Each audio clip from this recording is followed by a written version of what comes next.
Welcome back, loves. Today we're diving into a topic that I see constantly in my work with humans and their animals, and it's the solar plexus chakra, and why so many heart-centered, sensitive people get stuck in patterns like people pleasing, avoidance, looping, and the inability or the difficulty to say no. And more importantly, why your animal often feels your solar plexus imbalance long before you do.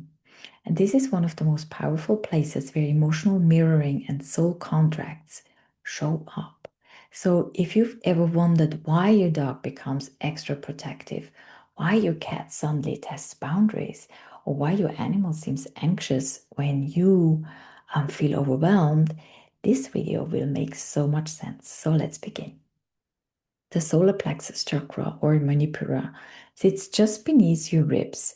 It's your energetic center of self worth, boundaries, confidence, decision making, personal power, inner fire and motivation, and your ability to manifest and follow through. And when this chakra is balanced, you feel grounded and clear. You feel decisive, aligned. You can say no without guilt and yes without collapsing. But when it's blocked or depleted, your body has a different language.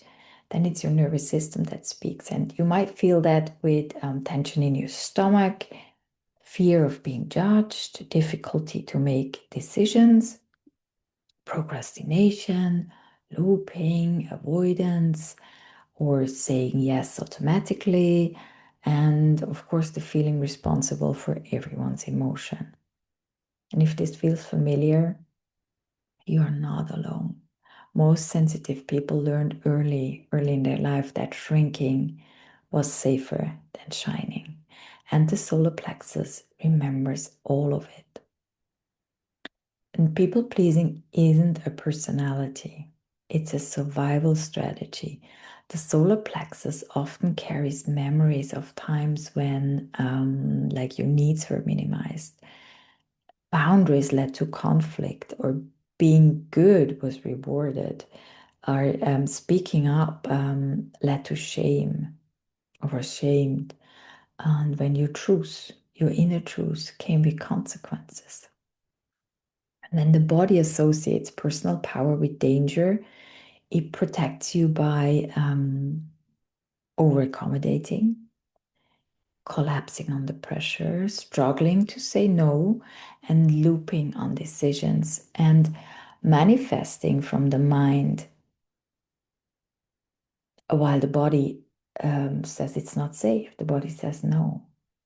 And from a trauma informed perspective, the solar plexus weakens not because you lack discipline, and it's more because your system learned to avoid anything that feels like risk. Your body protects you, even when it costs you your clarity. So avoidance is not laziness, looping is not lack of motivation, and indecision is not failure. These are solar plexus shutdown responses. And it's your nervous system saying, this dream is too big for me, too big for the level of safety I currently feel. Not too big for me, but too big for the level of safety I currently feel. And when the body doesn't feel safe to receive, manifestation becomes difficult. You can visualize, script, journal, but the solar plexus holds the practical part of manifestation, the action, the consistency, the follow through, and the receiving as well. And if receiving feels like exposure, responsibility, pressure, guilt, or fear of disappointing others, the body will block. The body will block it to protect you. And this is where your animals come in, or our animals. Animals don't get confused by words. They respond to your energy, especially around boundaries and personal power. And when your solar plexus is tight or collapsed, you may notice your animal becoming clingy or restless, testing boundaries, acting protective, withdrawing, mirroring anxiety and reacting to your overwhelm. And this is not misbehaving. This is emotional mirroring. And I find so many animals come into our lives with a solar plexus soul contract. They feel responsible for stabilizing your energy, reminding you to speak your truth, nudging you towards decision, and teaching you boundaries, encouraging you to stand firmer and helping you feel more safe in your own body. And they're not pressuring you, they're steadying you. And there are four main solar plexus soul contract roles our animals often take on. We have the guardian, the animal who becomes protective when your boundaries collapse. We have the teacher, the one who tests limits until you find your no. We have the mirror, that's the animal whose behavior becomes anxious when you overextend yourself. And then, of course, we have the healer, and that's the one who lies on your stomach, regulating your solar plexus during stress. And their behavior is never random, it's relational, energetic, and contractual. Healing on the solar plexus doesn't require huge life changes, not at all. It begins with the smallest choices. The first honest no. No, this is my no, and this is my space, and this is me. Resting before you're exhausted, before you're exhausted. Choosing what you truly want, not explaining yourself. Letting go of what drains you or who drains you. Taking one aligned action so you can rewire. You can help your nervous system relearn.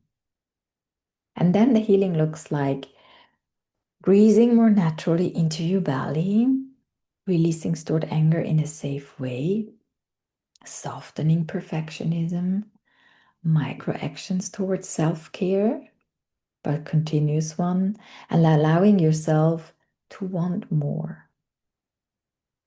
Doesn't it sound beautiful? Allowing yourself to want more. I love that. And here's the beautiful part. Your animal often responds instantly. They relax, they soften, they become more balanced as your energy becomes consistent again.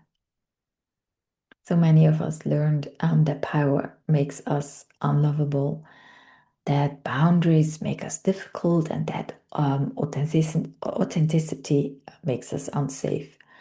But the solar plexus knows the truth. You are allowed to take up space.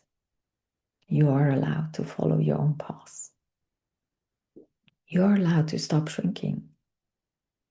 And your animal is simply walking beside you as you return to your fire. One truth at a time, one breath at a time, and one choice at a time. Thank you for being here. And if you'd like to explore your own solar plexus soul contract with your animal, you'll find the link below. And give your pet an extra hug from me today. See you in the next video. Bye.